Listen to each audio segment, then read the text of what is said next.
Okay, good afternoon, everybody, and welcome to the Macmillan Center. I'm Ian Shapiro, and I'm moderating this panel to discuss Jonny Steinberg's book, The Number. Let me say a little bit about my motivation for putting together this panel, and I'm very happy that everybody has agreed to come here and discuss this book with us today. I would say that I had two principal motivations in wanting to do this year while Jonny Steinberg is here as a visiting professor. One is that I think The Number is just hands down one of the best books written about South African politics in a very long time, and I thought it would be a very good moment to revisit this book now that we're coming up on its 15-year anniversary of its publication. But secondly, I thought it would be a good occasion to visit some of the wars and debates, however you want to talk about them, about the methods of studying politics. That, the joke about political scientists is, how many does it take to change a light bulb? 19, one to hold the ladder, one to change the bulb, and 17 to argue about the methodology. But rather than talk about methods in the abstract, I thought it would be much better to discuss what we think about qualitative methods with an example of a really high quality example of a piece of work done with a qualitative methodology. So that's sort of going on in the background. I think we could have, I hope we can have a productive discussion about methods in connection with evaluating this book. So I've always thought it's best to talk about methods in the context of the concrete use of methods rather than sort of abstract discussions. Beyond that, there are three sets of issues I think that this book puts on the table that I hope we will be able to discuss. Obviously, at its core is this discussion of prison gangs in South Africa, which the 26s, the 27s, and the 28s, about which I'm sure our panelists will have things to say. But there are three other or three issues that are going on in at least as well that I hope we might be able to discuss some. One is that because this book looks at the South Africa through the lens of what went on in prisons before, during, and after apartheid, that sort of raises questions about what in the economic, social, and racial stratification of South Africa is due to apartheid and what is due to other forces. And I think that's something we could profitably meditate about. A second set of issues and debates has to do with power. This is a book about power, among other things. And if you think about the sort of debates about power in political science that have gone on since the 1950s, there were people like Dahl writing in Who Governs, who said power is pluralistic because different kinds of power exercised by different elites. In that case, it was a study of New Haven. And then he had critics who said, well, let's look at people who don't have power. Maybe power circulates among elites, but there's some people who never have power. And this led in part to the Faces of Power debate, but Gaventa's book about power and powerlessness, looking at the powerless. Jim Scott in earlier work also looked at the weapons of the weak, people who don't have power. What Jonny's book puts on the table, and I hope we can have some discussion, is that the more complicated view, either from the top or from the bottom, because he looks at nested power relationships, that these gangs in the prisons certainly exercise huge amounts of power from some perspectives, but they're also clearly in the power of the people running the prisons and then the larger political system. So how we should think about nested power relationships, I think, is another interesting set of issues that maybe we can spend some time on. And then the third is more explicitly methodological, that this is I'm trying to think of a term to characterize the genre of which this is an example.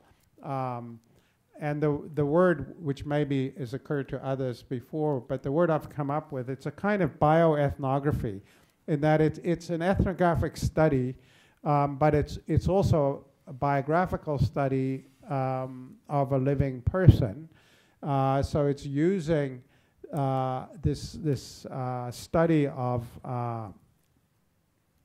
the life of Magadien Wentzel as a window onto other things. But it's unlike other ethnographic studies in that Jonny developed a relationship with the subject of his study over a long period of time, which offers opportunities, but also, I suspect, methodological challenges from the point of view of the author.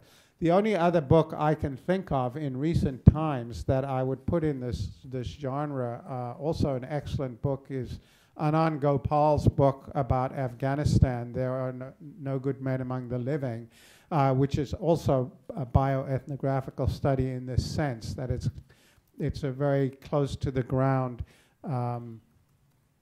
examination of Afghan politics through the first decade of this century, and he follows three people, and I think one could have some productive conversation about this genre by looking at books like that. So that's the sort of general motivation for the panel and some of the issues that I hope we'll be able to discuss, but I'm sure there'll be many others that come up. So Jonny Steinberg is a professor of African Studies at the University of Oxford, and here as a visiting professor at Yale for the year,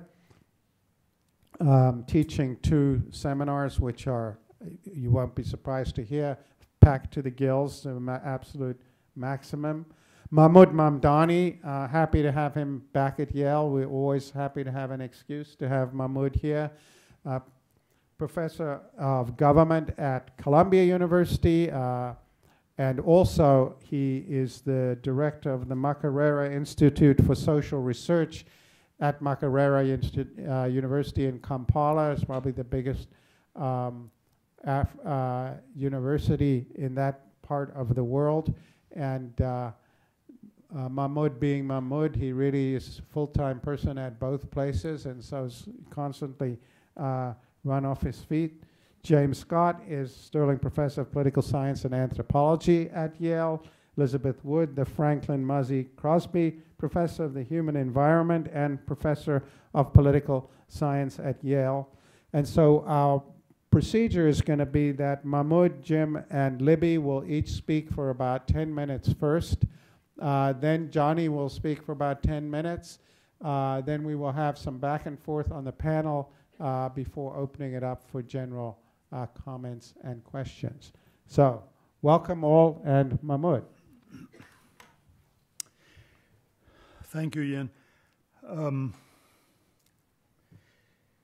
Happy to be here.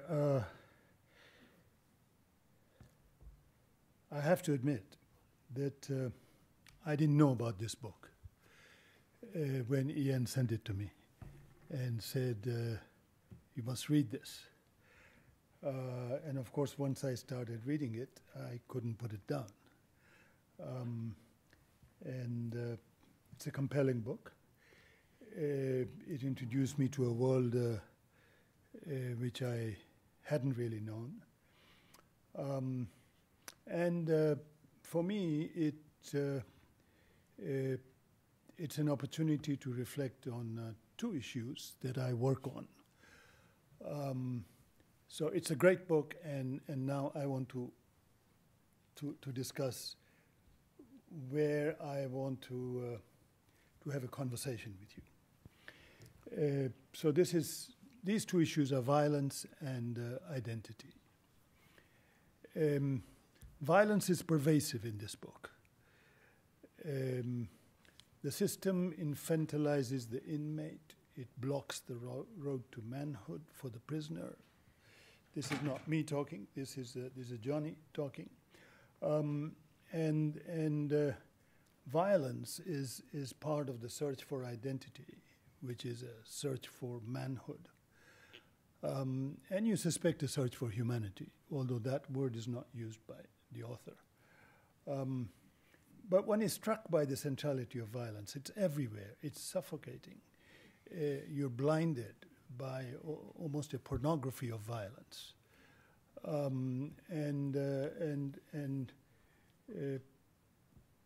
You wonder, is there a way out? But there's never a reflection. I didn't find a reflection on this question. Is there a way out of this violence? The world inside the prison is a violent world. Warders and gangs fight over prisoners. Nongoloza's capture is becoming a warder. Happens at the same time as the gangs move from outside to inside the jails and establish a parallel power structure in the jail. I wondered if there was any connection between Nongoleza becoming a warder and the gangs finding cover inside the prisons. Only those prisoners who establish mastery over violence are acclaimed as real men. These are the 27s, the upholders of law who must spend a lifetime in jail learning to embrace and live with violence. And as the gangs seek to establish control over violence, they kind of try and seek to play the role of some kind of a state, including asking the question, who can pronounce death? Often the violence seems gratuitous, out of proportion to the outcome. This much may be stolen, but the victims are killed. The author tells us that this extra bit of violence makes sense if understood as political. Gratuitous violence is crime that borders on politics. It's part of a race war. For example, the doggy dog story, 1996. Now, I want to return to this as I discuss the question of power and identity. Start with the Foucauldian, familiar Foucauldian formulation. Power produces the subject, and the subject mimics power. The subject is made by power. The author tells us the criminal system makes criminals out of decent people. The prison system becomes home to criminals. Prisons are the networking center for criminals in South Africa. When prisoners organize, they mimic organs of the state. If they are organized as an army, so are we. If they have a judge, so do we, and so on. So let me come to my comments here. I think none of us chooses an identity. That, for me, is the starting point. Okay, it's not the starting point in the book, but it could be the starting point in the book. None of us chooses the identity in the sense that we are all named by others. Modern power imposes an identity on you. In South Africa, it defines you. White, African, Indian, colored. These are not chosen identities. Okay, these are imposed by the state on subjects. Now, the subject is produced by power and produced in the sense that the subject mimics power. So, in this South African world, Africans organize as African National Congress. Indians organize as Indian National Congress. Coloreds organize as Colored People's Congress.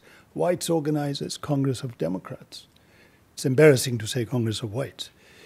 But that's, however, only the beginning of the story. It's not the end of the story. So what is the story? The story is that identity is also transformed.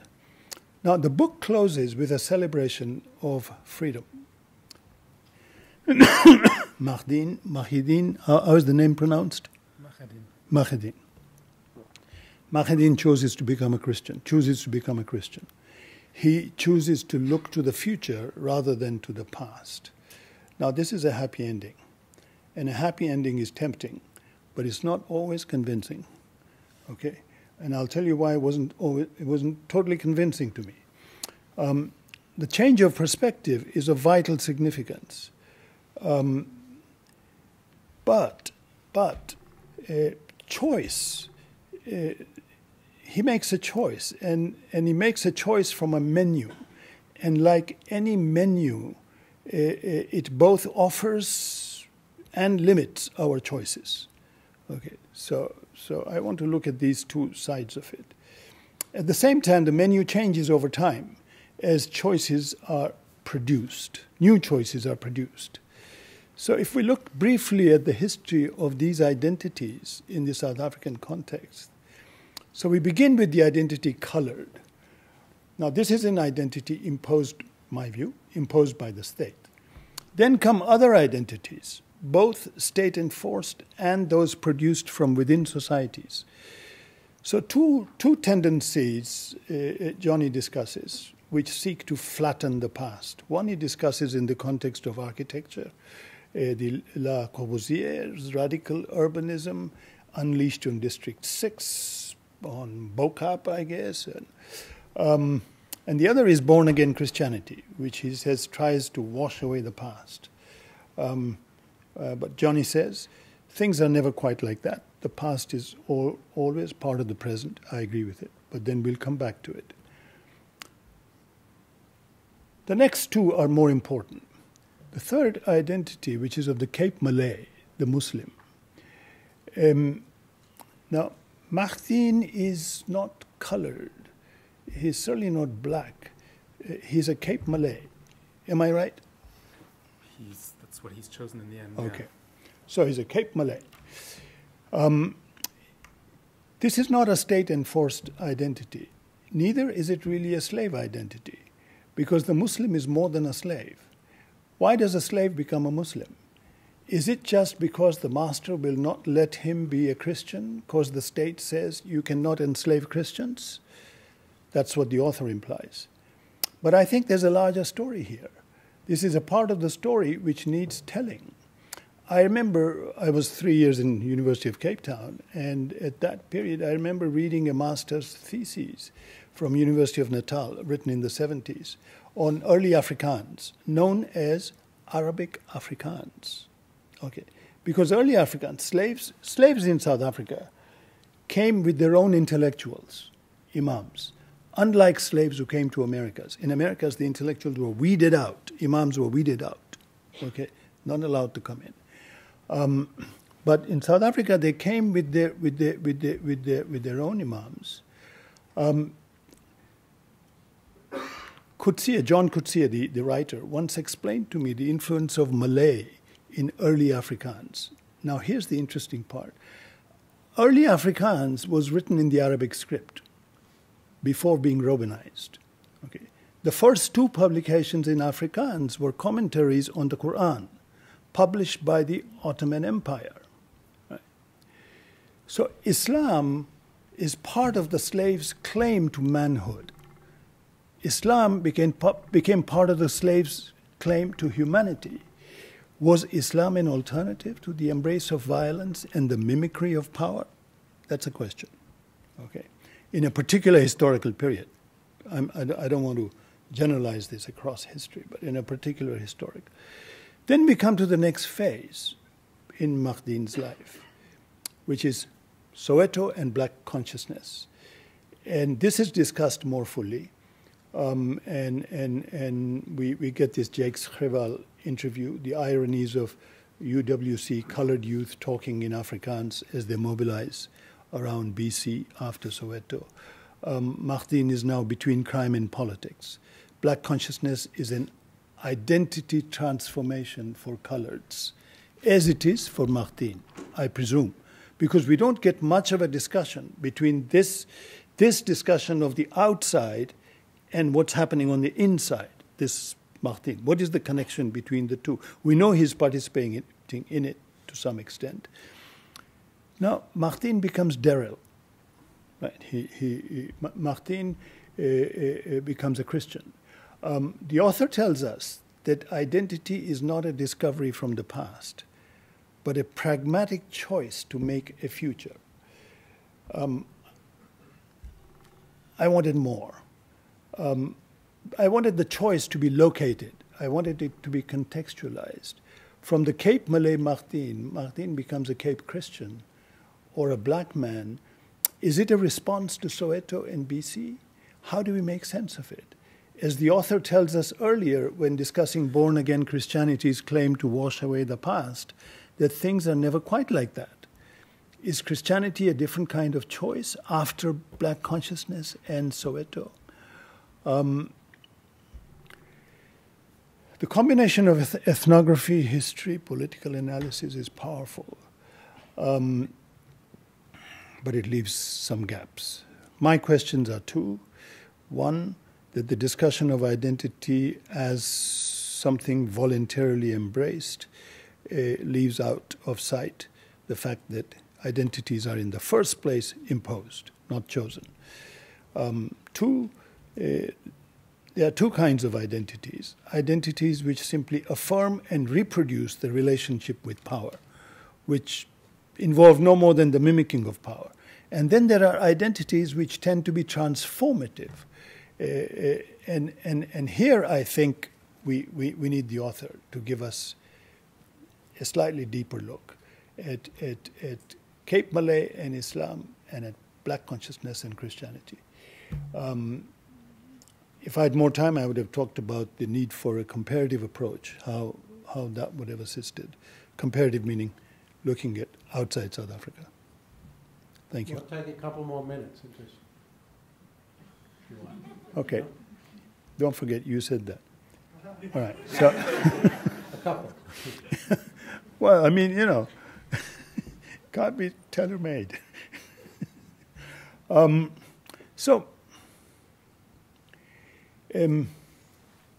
Violence, it strikes me, okay, here. Violence becomes the weapon of choice for reformers. So you have these reformer Afrikaners who want to save and civilize colored children, and they basically terminate the relationship between the father and the kid. They want to save the kid from the drunkard who the father has become. And of course, it brought to mind the Indian kids in the U.S., the Native American kids in the U.S. being forcibly sent to these schools to be educated, to be civilized. It also brought to mind, because I've been recently reading a lot about Israel-Palestine, the Zionists forcibly taking hold of infants of Arab Jews, the Mizrahim, in the 60s, and actually taking hold of babies and sending them for adoption and telling the parents that the babies died in birth. I also had sort of not questions, but was thinking about the gangs in the super gangs who ruled the flats, and it reminded me of native areas of Nairobi at the time of Mau Mau in the 1950s, and studies which show that, of course, all the police budget is spent, the police is in the white areas, and then some of the police is in the Indian areas, and almost no police in the native areas. And the gangs are also the weapon that maintains order in the native area. Okay, it doesn't just suck. Police also extort. Wherever they do, they don't extort as much in the rich areas. But the gangs don't just extort, they also maintain some kind of an order. So this proto-state in the book, we get a sense these are not Robin Hood types. These are, they prey on the weak, they prey on the poor, they prey on the migrant laborers, etc. They are not Robin Hood types. They're not Hobsbawm's social bandits, but sort of I looked for parallels.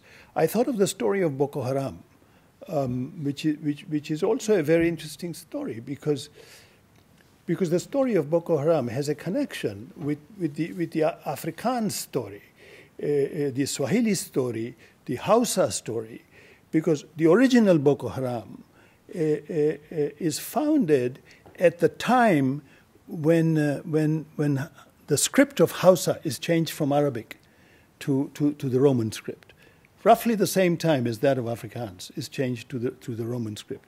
And Boko Haram is founded to say Boko Haram. Boko is book, haram. The book is sinful. If the book uses the Roman script, it is sinful, right? But what the change of script did was it rendered an entire generation illiterate because you couldn't read now, right? The language of reading was gone. It was a new script, a script you didn't know. You became completely illiterate. So what was a social protest first, Boko Haram, then becomes a gang, and then becomes a mercenary militia. But it goes through stages of transformation. I mean, I thought that it would give us kind of a different set of questions, comparative issues. I stop there. Thank you.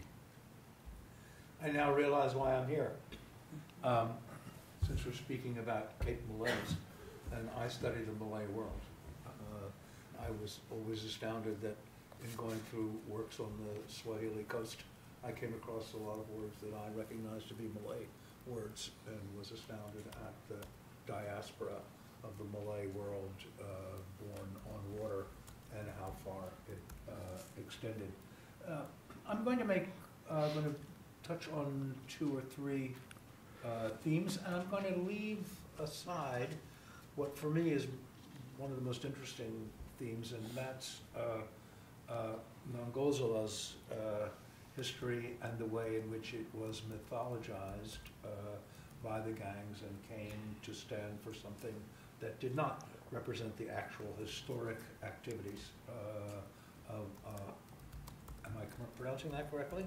Nongozola?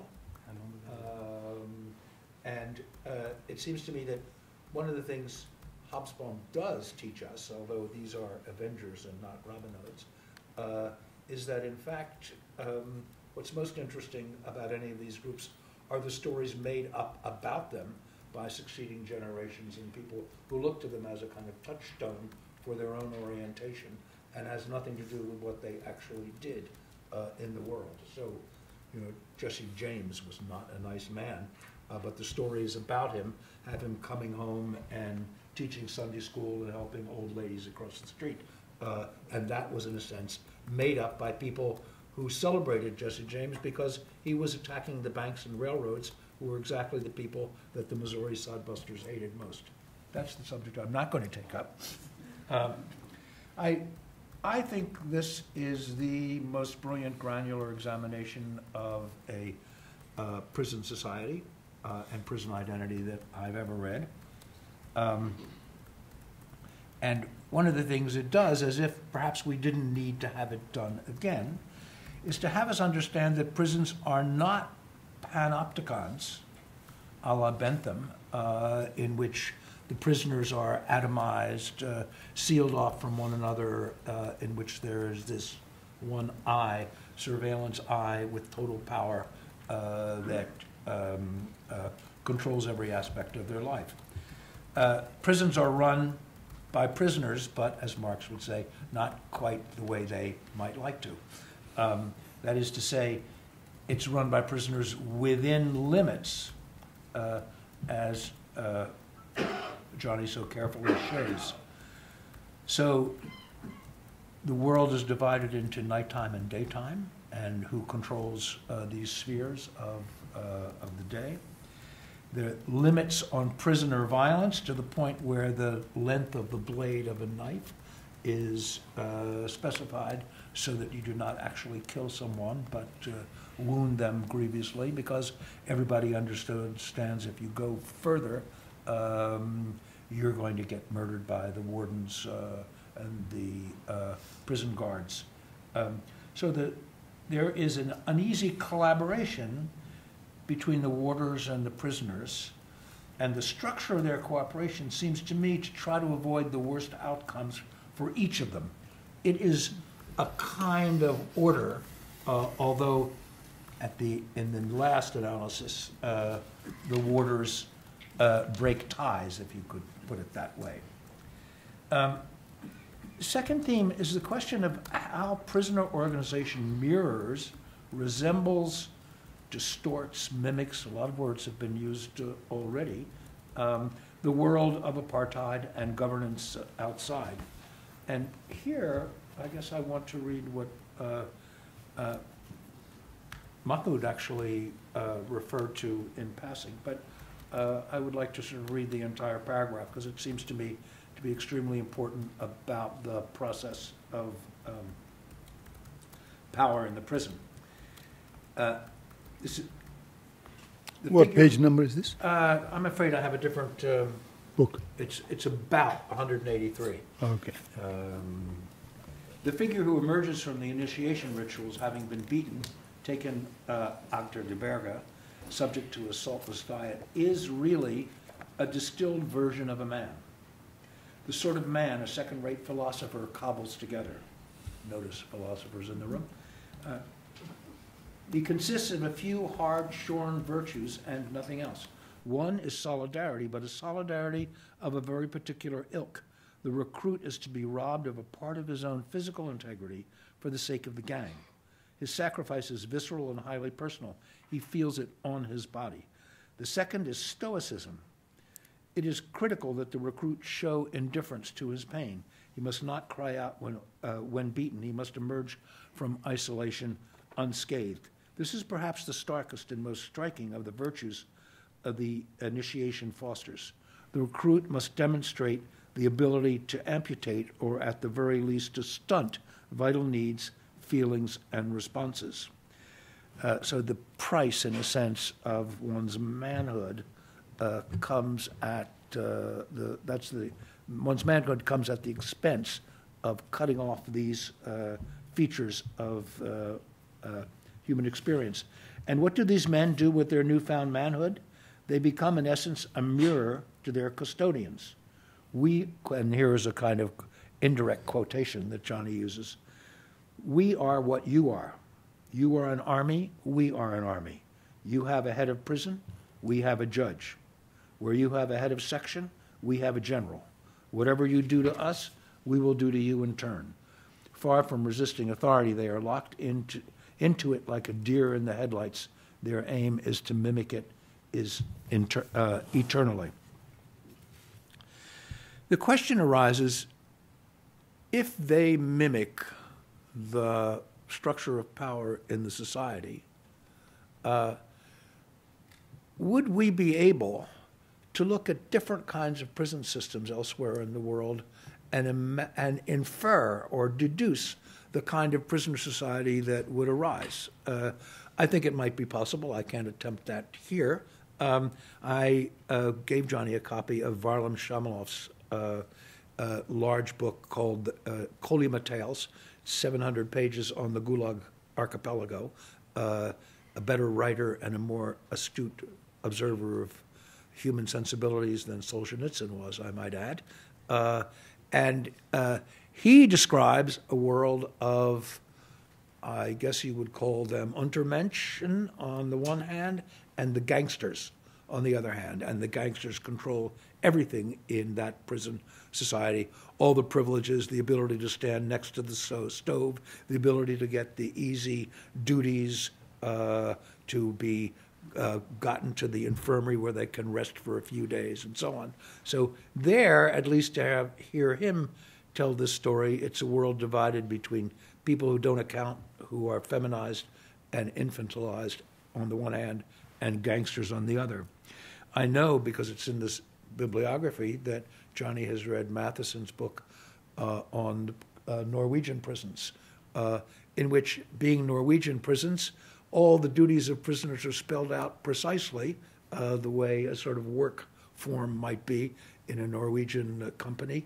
And a point system is established because of the pressure of the prisoners to say so many days of good behavior will get you a conjugal visit, so many days of good behavior and work will get you a certain privilege in terms of watching TV later, having food shipped in, and so on. And the guards in that book, as I recall it, were complaining because their discretion had been taken away. They were dealing, in a sense, with trade unionized prisoners who had mastered the system and were gaming it, and they were deprived of all of the discretion that they had, which, you understand, that discretion is the source of warden power. And they were deprived of it because of the syndicalization, if you like, of the prisoner force. Jonny says that these are not like extermination camps, not like Auschwitz, Bergen-Belsen, and so on. I wonder if that's entirely true. That is to say, the accounts that I've read of such extermination camps is that some people survived.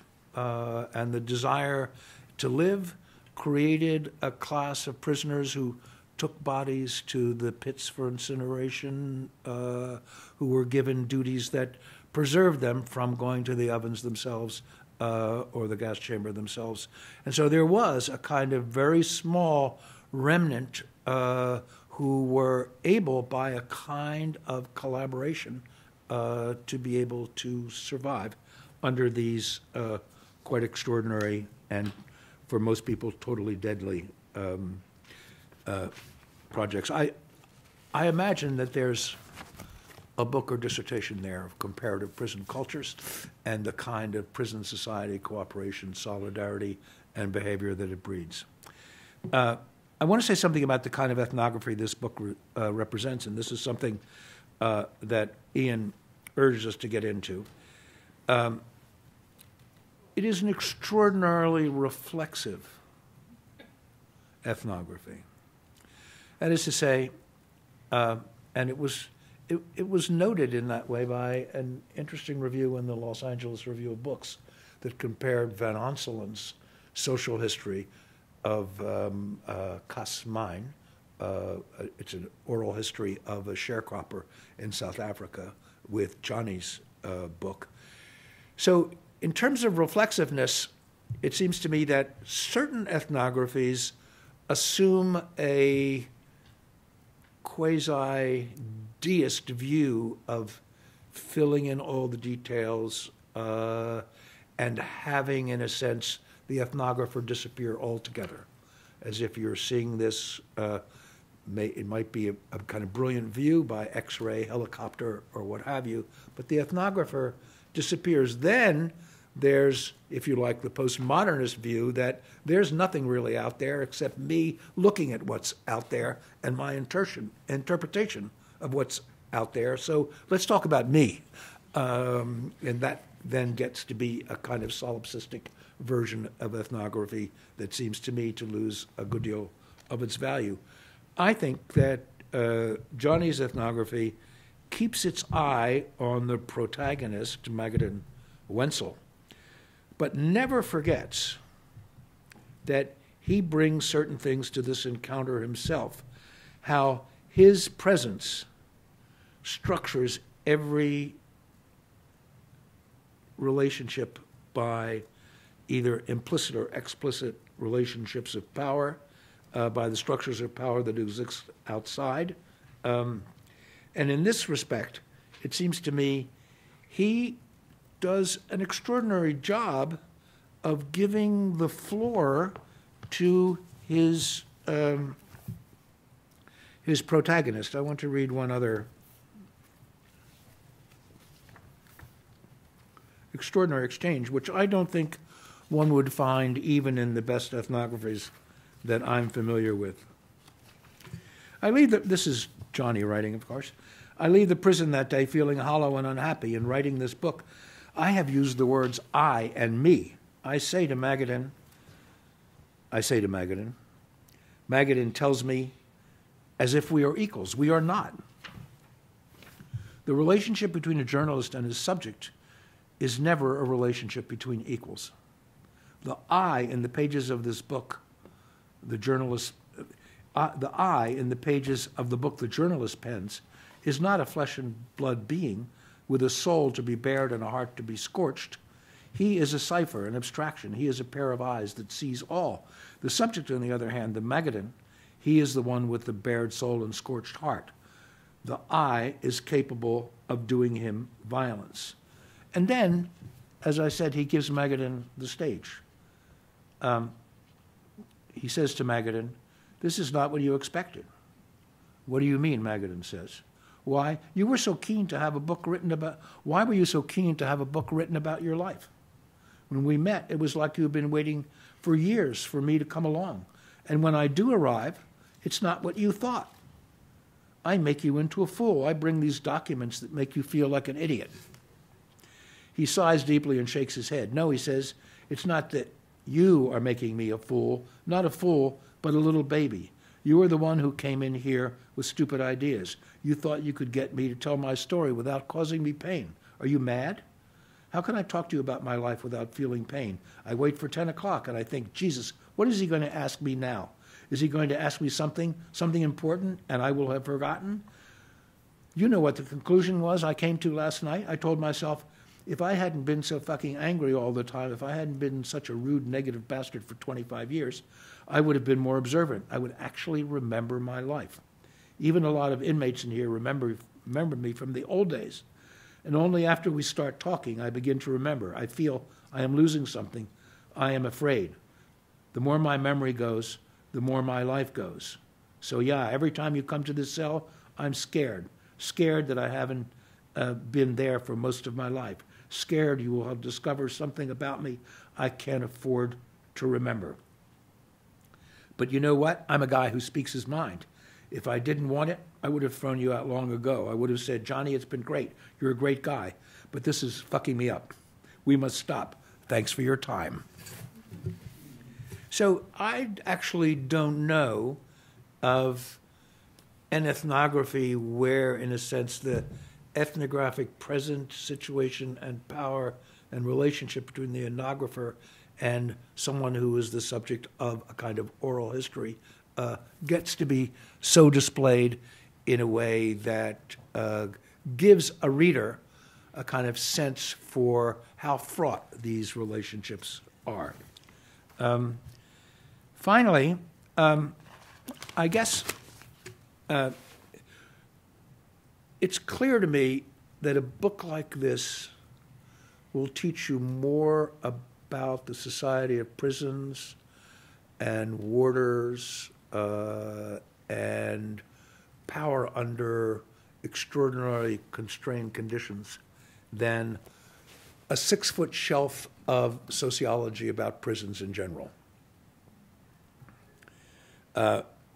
So at this level, as a kind of deep biography and an oral history, it succeeds, I think, brilliantly.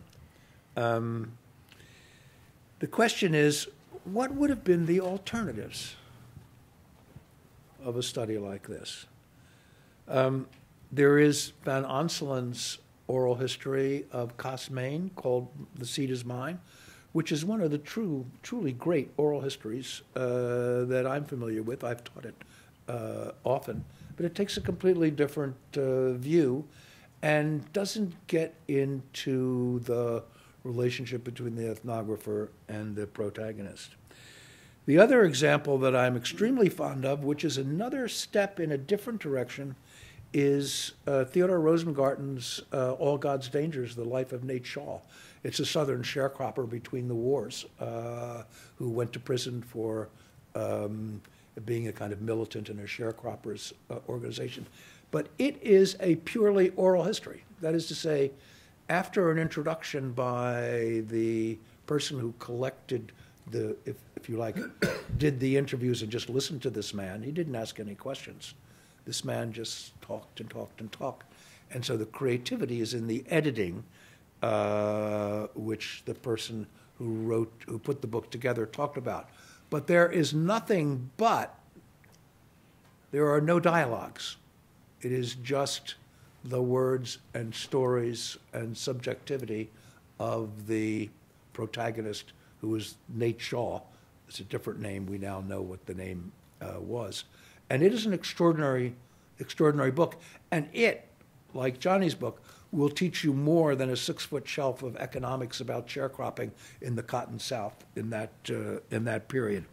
The last possibility, of which I only know one example, and the reason I raise it is because it's the one example I know where there is not an interlocutor. Either the interlocutor is invisible, assumed, or the interlocutor is there and you begin to grapple with the difficulties of understanding what's going on here. And that is Maria Carolina de Jesus's book called Child of the Dark. This is a sort of Rio de Janeiro rag picker, and it happens that her mother was a servant in a well-to-do family when she was little, and she was able to sit in on the tutor that came for the daughters of the wealthy family, and she became literate. Literate enough so that she kept a diary, and just for herself, for no one else, just for her diary, and I guess the pleasure of writing. One day there's a fire in the favela, and some journalists are there, and somebody makes a comment about the favela, and she said, "Oh, I have that in my diary." And the journalist says, "Your diary?" And they go back, and finally her diary is published. The last picture in the printing of her diary, in the book that prints her diary, has her leaving the favela with all her small belongings she leaves. But I recommend it, as it doesn't happen often, but this is an ethnography for oneself, an autoethnography. This woman had no reason to ever believe that anyone would read this but her. And so it offers that kind of ethnography without an interlocutor messing up the situation with their priors, with their face, with their history, and so on. So I'll end there. Maybe. Political science today, particularly in the U.S., undervalues ethnography as a research method, and it does so in quite specific ways. I'll mention just 3 here. Valuing the measurement of causal effect over the demonstration of causal mechanisms, descriptive inference, and the documentation of lived experience through interpretivist research. Valuing the inferred structure of choice, the strategy set, preferences, rankings, and expected outcomes, rather than the deep descriptions of perceptions of choice, the complexity of preferences, and the way that outcomes are conditional on emotions, history, and commitments. And too often limiting qualitative research methods to semi-structured interviews, usually with elites, ignoring the potential of other ethnographic methods such as participant observation, oral and life histories, and participant mappings. This compelling book can and should be read as an intervention in the discipline. It demonstrates the power of ethnography as a way of knowing. Its most compelling contribution is in the interpretivist vein, I think. Its mapping of Wentzel's evolving understanding of his identity, the challenges he faces, and the dilemmas. At its heart, the book is a remarkable oral history constructed through interactions with Wentzel over the course of many months. Jonny pays close attention to the arc of the narrative, to the ordering of the stories, to the silences and the contradictions that Magadien tells him. He analyzes this complex narrative as the construction of meaning and identity, which is sometimes most illuminating when it is in sharp contrast with the facts. For example, the timing of his first detention for activism, not at the time of the Soweto riots, as he recalls, but it must have been a few years later. So it reminds me in some ways of another oral history that I thought I'd mention by the great Italian oral historian Alessandro Portelli. It's called The Death of Luigi Trastulli. And it tells the story of through oral histories of a trade unionist who was killed in a wave of mobilization after the Second World War. People remembered him having been crucified up on a wall at a time of this great mobilization, when in fact he was killed not by being crucified up against the wall and at a different time. But the point is the social memories of his death and the cultural and political work that did. So I thought I'd flag what were the most powerful of the themes in the book for me. One was the power of myth and narrative to produce social structure and meaning. The gang's regulation of sexual relations in prisons, as Jonny puts it, repeatedly and obsessively redrawing the line of acceptable relations. The complexity of governance of prisons, the role of violence but also of consent, and the reciprocal de-escalation proposed by a visionary colored warder working with Wentzel. So let me read just a little bit about this. Jensen, the warder, was in essence establishing the terms of a pact. The running of the prison bureaucracy would lose its dictatorial arbitrariness. All aspects of prison life would be administered in consultation with inmates. He was prepared to open up the prison. There would be cricket, soccer, and gym, run by inmates themselves, but they had to play by the rules. He was offering them slivers of freedom in exchange for de-escalation. And it goes on about that. So the Wentzel's a fourth and very moving theme is Wentzel's struggle to change his life. His own project to refound relations with his family, to reassert his name, to live a life of dignity and respect, one long undermined by his own reliance on another identity as a gang member, his deeply troubled relationships with women, particularly his mother, and his hostility to middle-class colored people and also to white people. So I want to read you another passage which is about his, if you like, conversion. So how did he begin to find another way of life? And it had to do with this partnership with the warder. He was a sucker for Jansen's bargain. It fired his imagination at once. He read it not as a strategy to tame the prison, but as an idea powerful enough to redeem his whole life. And he goes on to say, the narrative offered by Jensen was a Christian one about redeeming a wretched path, a political one about resurrecting a human being out of the deformed soul apartheid had created. It was a narrative that not only braced the fact that he was a criminal, it placed the criminality in a grand story, made the path from criminality a political and religious odyssey. It put himself at the heart of the story, gave him the power of comprehension, the power to look back at his political history and make sense of it. When I asked him why he embraced Jansen the warders so quickly and so wholly, he frowns at me, not bothering to conceal his disappointment at my incomprehension. Again, we have this tracking of their relationship. To you it seems quick, he says. To me, it seems like it was very slow, a whole lifetime. I've been trying to change for years. So I think political scientists are very stupid about conversion experiences and also about their limitations. So as Jim pointed out, Jonny also draws on other methods to construct this argument. It's not solely an oral history. There's a lot of participant observation. So one feels like we're visiting the prison with Jonny. We're driving with Wentzel to visit his family. We're shadowing warders. There are also interviews and sometimes oral histories with other people in Wentzel's life. And of course, Jonny's also comparing documents with their timestamps and the differences between policies on paper as implemented and as experienced by the inmates.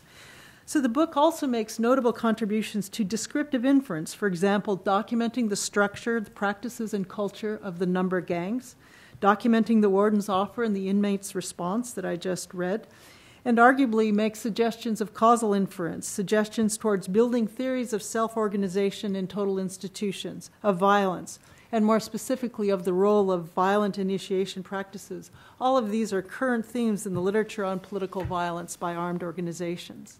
So, for example, I thought a lot about the practice of sexual assault within the ranks of the U.S. military as I read this book. So one aspect of the text that I wanted to point to specifically that I found particularly striking is what can be read as the careful construction, chapter by chapter, of ethnographic authority.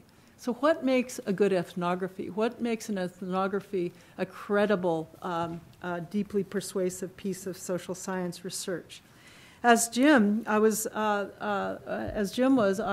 very drawn with the skill with which Jonny practices what ethnographers call reflexivity, the ongoing reflection on his relation with Wentzel, its evolving ease, but also the very particular tensions, the occasions when the researcher is surprised and asks himself, why exactly was I just surprised? So I was going to read you the extract that Jim just read you. I guess we both like that passage a lot, but I'm going to go on. So this is after this difficult conversation between Jonny and Wentzel, and he ends, "Jonny, it's been great, you're a great guy, but this is fucking me up, we must stop, thanks for your time." He goes on to say, Jonny says, "The things you need from me, you need from a counselor or a therapist, not a writer." And Wentzel interrupts, "I have seen a lot of counselors and therapists. I saw one from the UCT. It was good. He said, anytime I think I need therapy, I must phone him. I haven't phoned him. With you, I have gone further. I say and think things with you I can't with counselors. I have chosen you because you are good for me. Can you understand that? I have chosen you." Jonny replies, "I'm writing a book, for fuck's sake. I'm sharing your pain with the world." Wentzel replies, "You're treating me like a fool again. You know what? I want to write a book about my life, but I can't. It's too fucking painful. I need you here. I need you to take me to the man I used to be, and I can't get there myself. And the result is that it's your book, not mine. That is the price I am paying." Jonny says, "I'm not sure you know what you're saying. Only when you've read it in black and white will you know what it means for someone to write a book about you." Wentzel replies, "Do me a favor. Shut up and write your book. Stop saying modeling this and modeling that. It's giving me a headache. Just write the fucking book. Do it from your heart. Make it true to have how you have experienced me. Do that, and I will be proud of you." Notice the inversion going on here. Jonny continues, "I shut up. The subject had dusted off his most eloquent words and shut the I up. But he had, of course, told the I precisely what every I wants to hear. He had assuaged my bad conscience, had given me license to scorch his heart and open his soul. The victory was mine, not his, and it left me feeling no less anxious than before." So this is such a remarkable encapsulation of the very complex negotiation that goes on in this kind of sustained ethnography.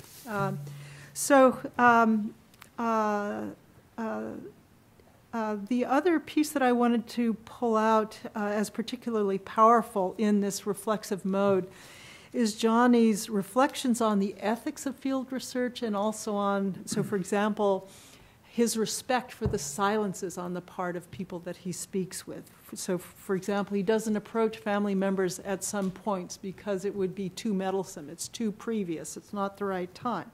And he also traces ethnical dilemmas that he confronts, this asymmetry between him and Wentzel. As I just showed you, it's not exactly so asymmetric, but there is this deep asymmetry in resources. So Jonny has to struggle with after he comes out of prison for the final time, the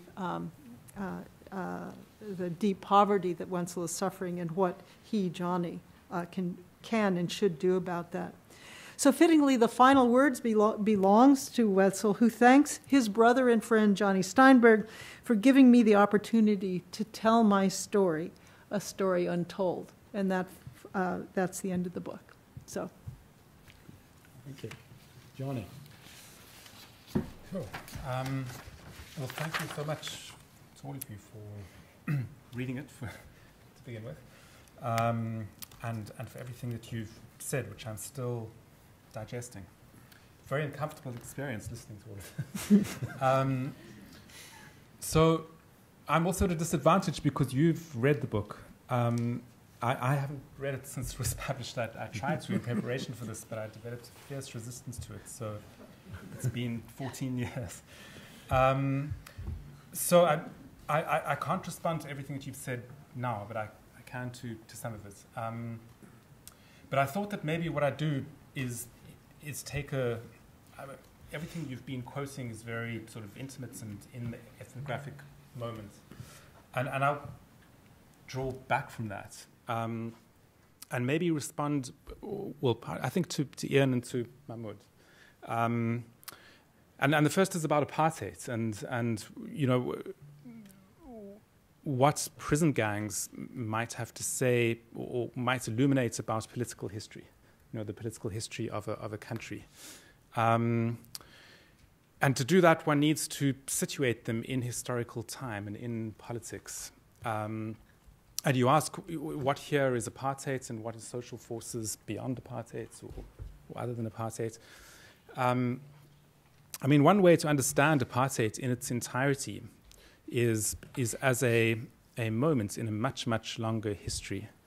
And that history is this, I wouldn't say exceptional situation, Mahmood, since you've written so much about South Africa not being an exception, but an unusual situation where unusual situation in the history of empire where a colonizing and colonized people share a territory in large numbers, and neither is going away, neither is decimated, and they have to figure out things.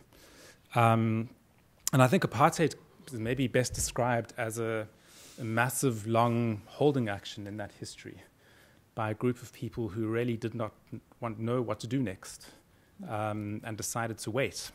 I think that's really what apartheid was. It was a very, very long wait for an inevitable political integration. And I think that apartheid's clearest thinkers absolutely knew that. They knew that it was temporary. And from a lack of imagination, didn't know what to do next. And so designed this intricate system of waiting. And on one level, it was enormously successful. Firstly, it lasted a long time. It lasted 46 years. Secondly, almost all white people were much, much better off at the end than they were at the beginning. White prosperity grew immensely, and literally almost everybody during those 46 years.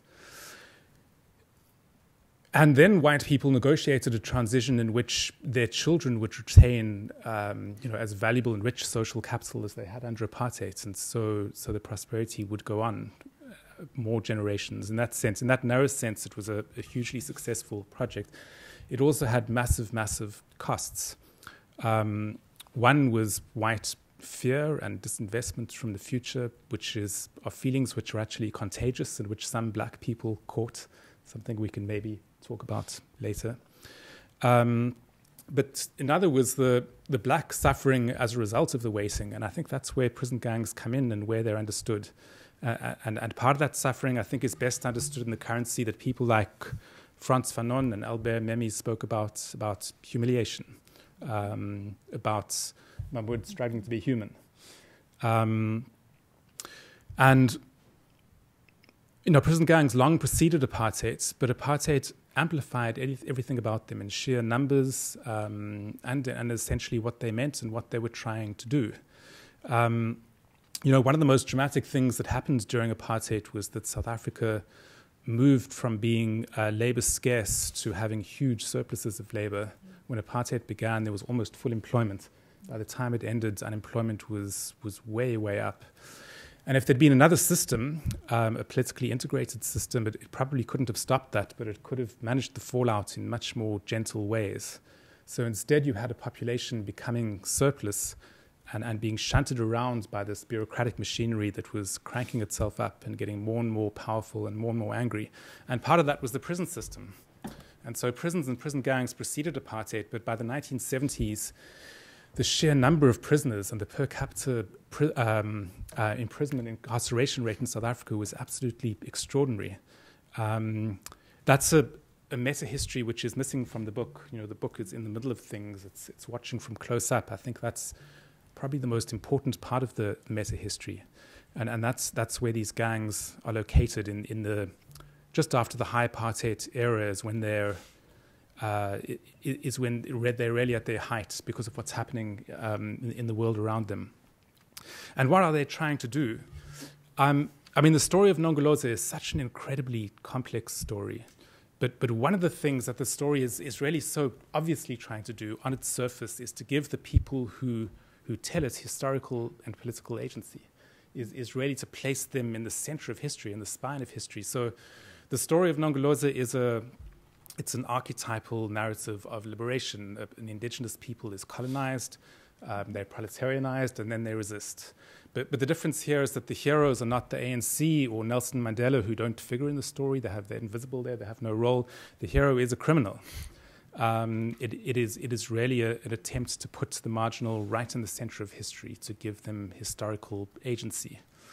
And yet the sadness of the story, and Mahmood here, I think that comes to your comments, is that the people telling the story are so far away from being able to actualize it. There's this massive yawning gulf between the story they're telling and what they're doing, between their narrative and their practice.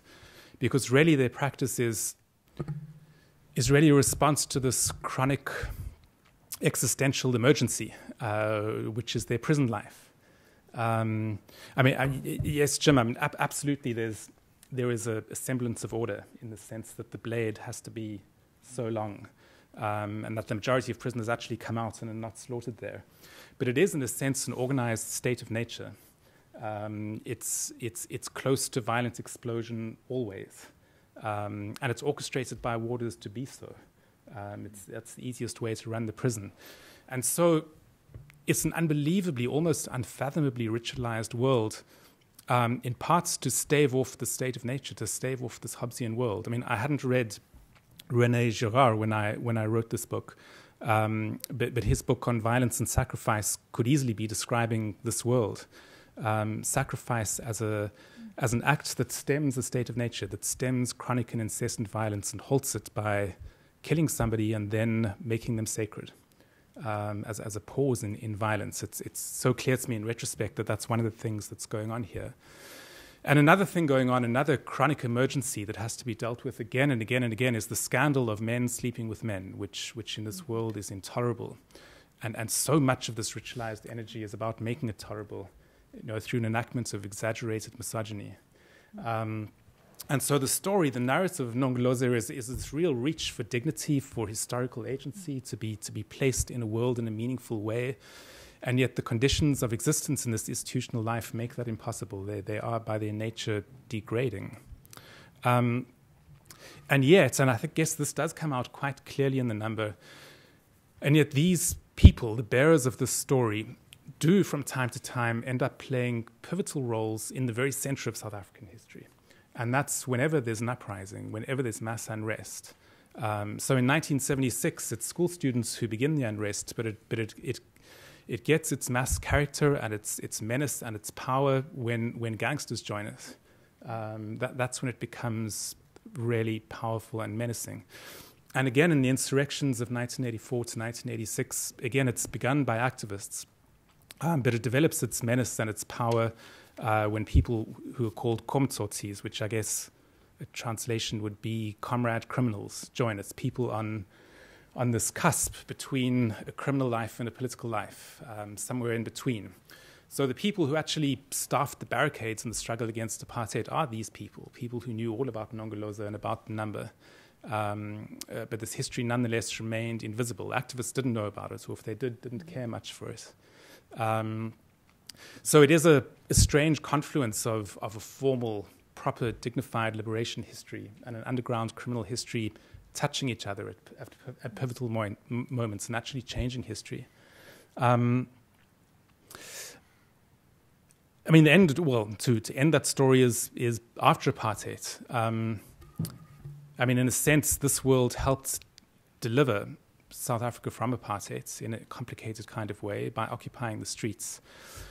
And the first thing the post-apartheid government did was ramp up the incarceration rate.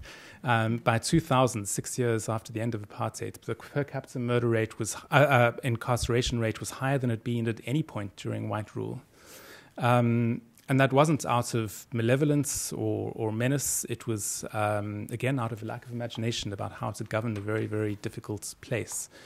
And so the world of Nongoloza lived on healthily, flourishing after apartheid, again, because of the limitations of government. But in a way that the world really didn't understand. And to give an anecdote about that, a documentary with the country's constitutional court, great deal of thought was placed about where to put it. And in the end, it was decided to put it at the site of apartheid's most infamous prison, the fort. just to show the history of where Constitution came from, to show the bitness of the history. And I remember watching an early documentary on the court, and one of the Constitutional Court judges was giving a tour with a camera following him. And he said, we chose the fort because this is where the British locked up the Boers, and then the Boers locked up black people, and now we're tired of locking people up, so we built our court here. And as he spoke, the per capita incarceration rate was higher than it had ever been before. And a couple of decisions he was involved with made that happen. So it really is, it's such a mercurial history because it's a repressed history. It's one that doesn't really find its place in national discourse. It's not known because it's hard to think. And I guess that's what excited me most when I stumbled across it and was researching it, that this mattered a great deal to a country's political history, and yet its political discourse couldn't really find a place to name it or understand it. I haven't quite answered you, Mahmood, but maybe in the questions. Okay. So we have another 25 minutes. Would anybody on the panel like to respond to anything Jonny said or anyone else has said, and then we'll open it up? I would like, if you wouldn't mind, as people who've read this book, I'm sure people on the panel are curious about the post-book history of you and Wentzel. Right. And in a sense, he would have been, if you like, an anonymous character who would have disappeared.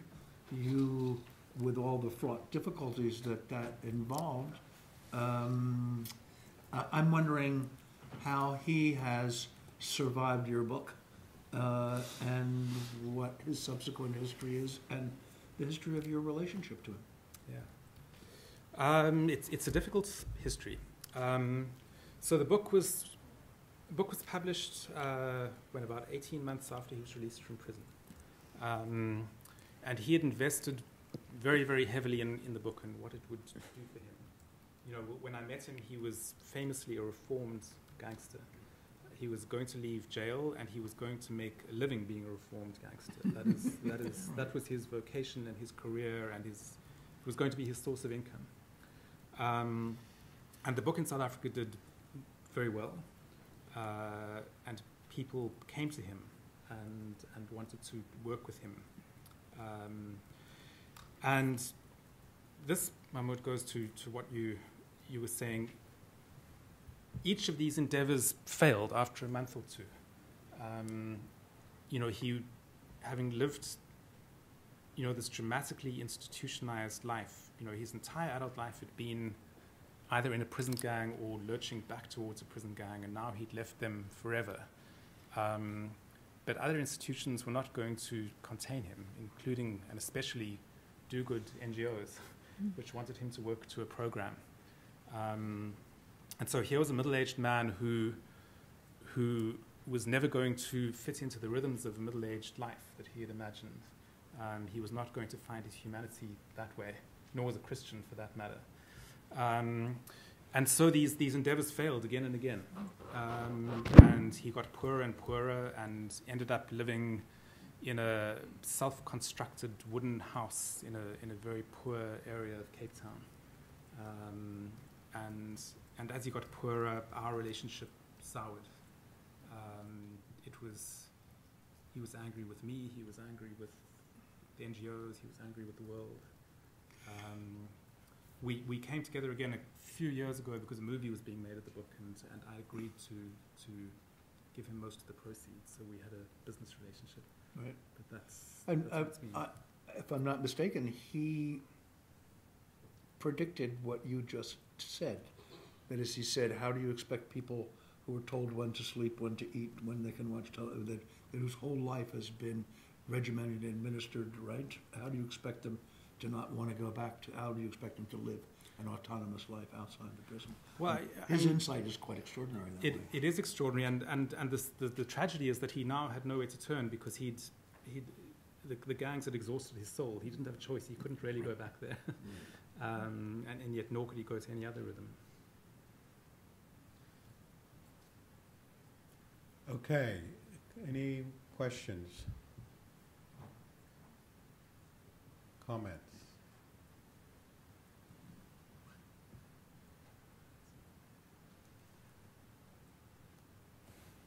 Susan.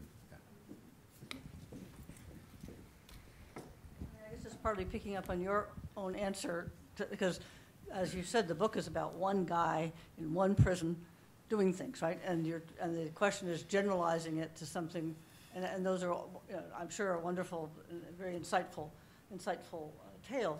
But how do you fit that story into a general story about prisons? Which has to do with the relationship between the prisons and the political system in which they're operating, the way in which they're resourced and organized, that's beyond the particular case that you're looking at. Just talk basically a way you were already answering or responding. I mean, that's not so difficult because you know the book is driven by somebody's life, and this person's life is all in an institution. And at some point, the story, in order to tell the story, you'll want to know something broader about policy, about the structure of the system. And I guess it's a narrative book, so as long as you don't do it clumsily and suddenly break away from the narrative to, once you're writing a narrative, you have to keep with it. But I think you can organically stay with the person's story and keep describing the world around them and why the institution therein is what it is.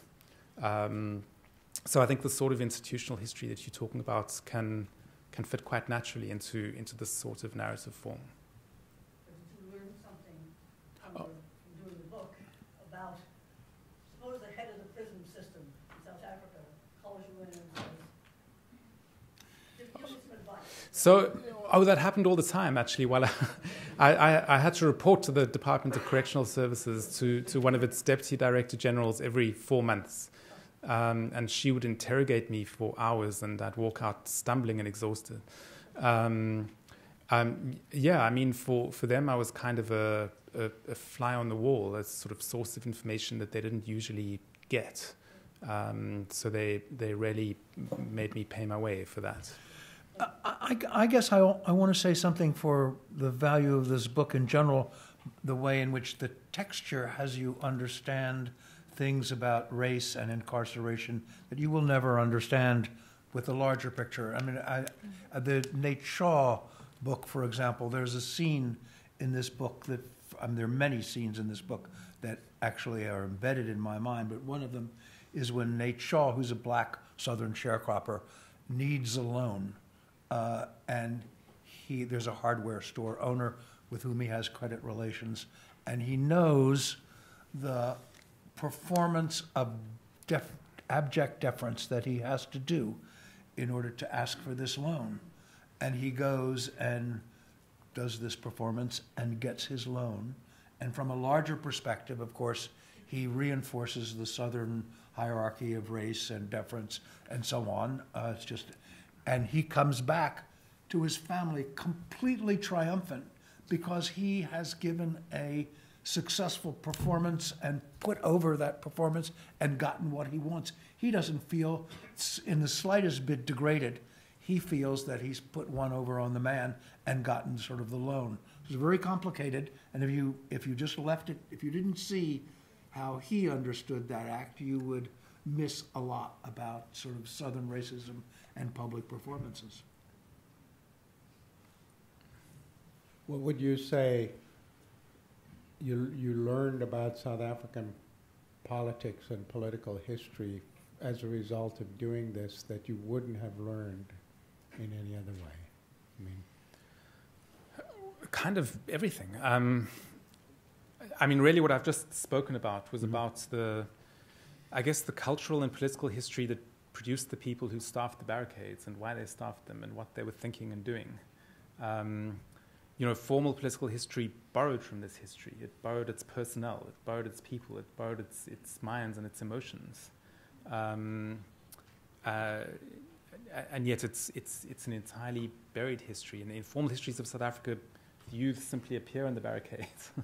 But aren't you you're on the edge of a kind of appreciation and understanding for the lumpen proletariat in general, are you not? I mean, that Who is, knows? I'm thinking of the people in the barricades in 1830 and 1848 in Paris. Yeah. There's the lumpen proletariat. Anyway, this is a history of, I wouldn't use the word lumpen proletariat, but it's the only word everybody understands. I mean, I guess there's all sorts of comparative work to be done, and then the different prison systems you were talking about were interesting, and there are family resemblances between all of them, absolutely. I guess, yeah, I was quite concerned to say that this isn't a concentration camp simply because most people walk out alive, and it seemed an important distinction to hold on to.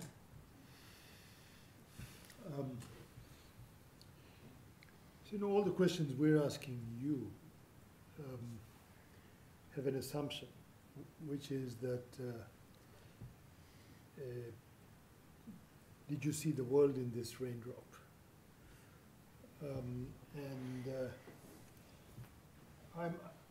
I'm wondering whether that was your motivation. I mean, did you go to the prison to understand the world, or did you go to the prison to understand the prison?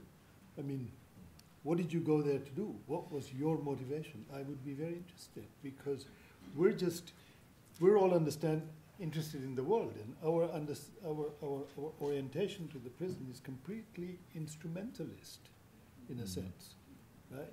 But why did you go there?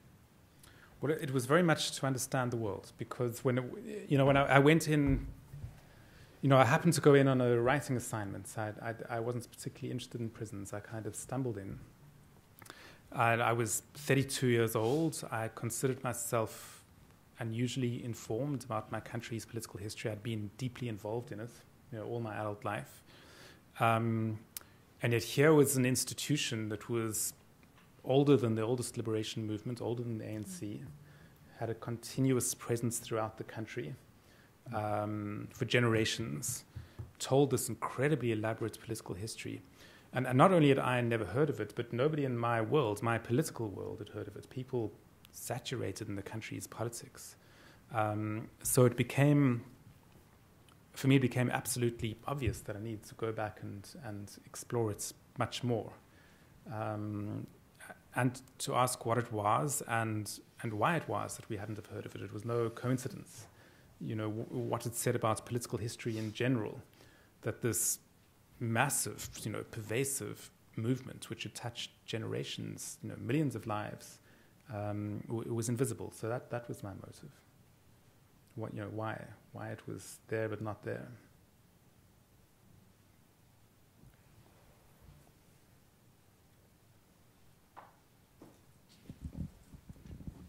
Thank you. My question is, in the absence of law and order, there is a self-imposed order, whether it be in West Los Angeles, Southwest Los Angeles, or Bronx.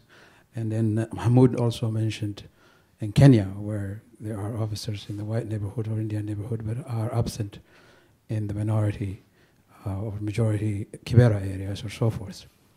So my question is, what does apartheid, but also race has to do with this, the stratification of race? And the second question is, once people leave prison,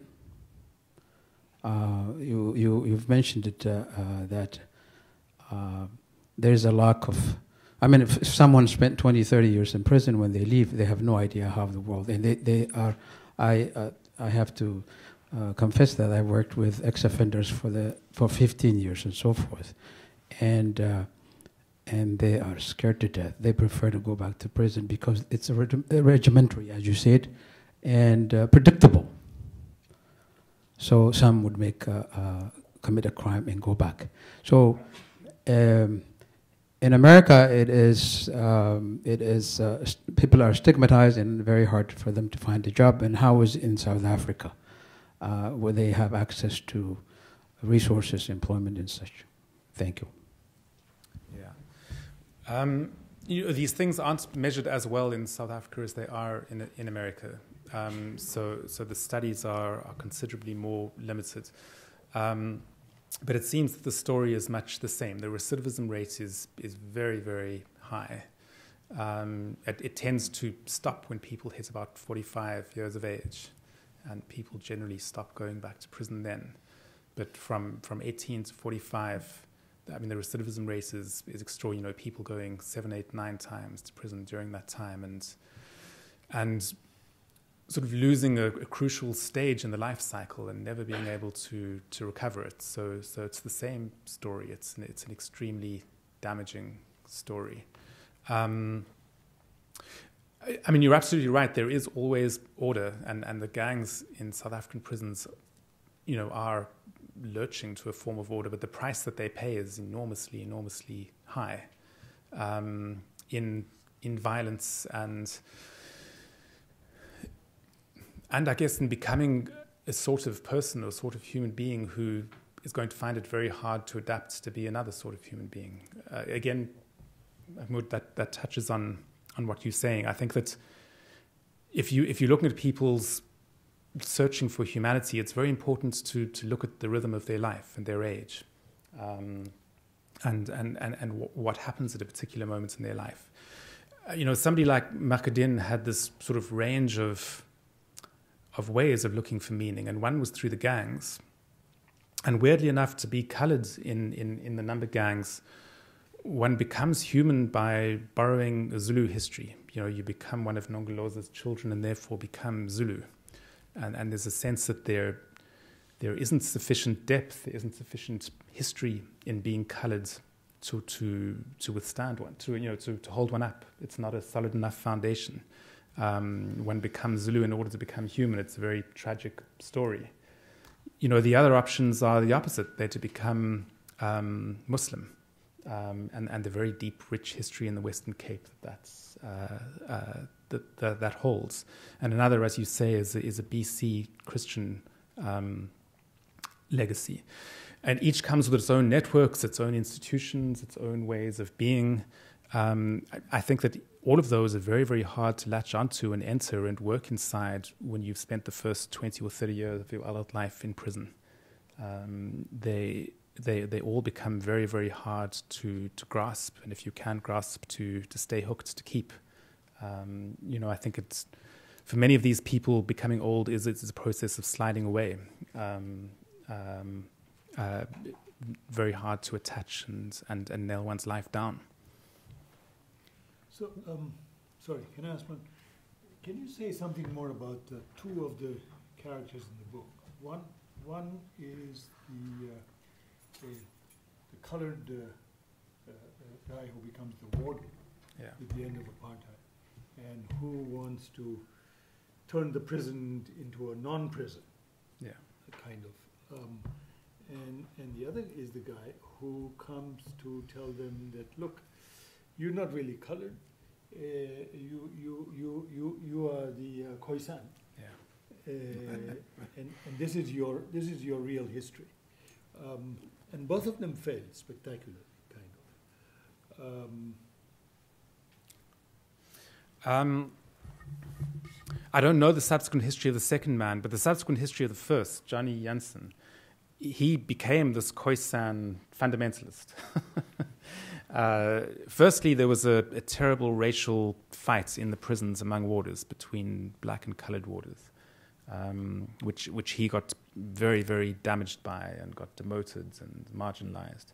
And when that happened, he became a Khoisan nationalist and grew his hair long, and wrote a family history, wrote a heritage about who he was. And he came to see me a few years ago. But he'd lost his job in the prison service. He was, cobbling odd jobs together. He was devoting his life to this heritage. But in very, very adverse circumstances. He was an enormously charismatic and impressive prison warder, and the fact that he lost all of that was quite difficult to watch. So we're pretty much out of time. I did think in the course of the discussion of one other book that fits this category of bioethnography that we've been talking about and that nobody's brought up, but It's about American psychiatric hospitals, and it's like Gopal's book and like Johnny's book. It looks at the realities, in this case, of state mental hospitals. Well, Susan Sheehan's book, Is There No Place on Earth for Me? And if you were going to read one book about psychiatric hospitals in America, that would be the book. If you're going to read one book about Afghanistan, it should be Gopal's book. And if you're going to read one book about South Africa, it should be The Number. So thank you all for participating. Thank you for coming. And it's really been a pleasure. Thank you.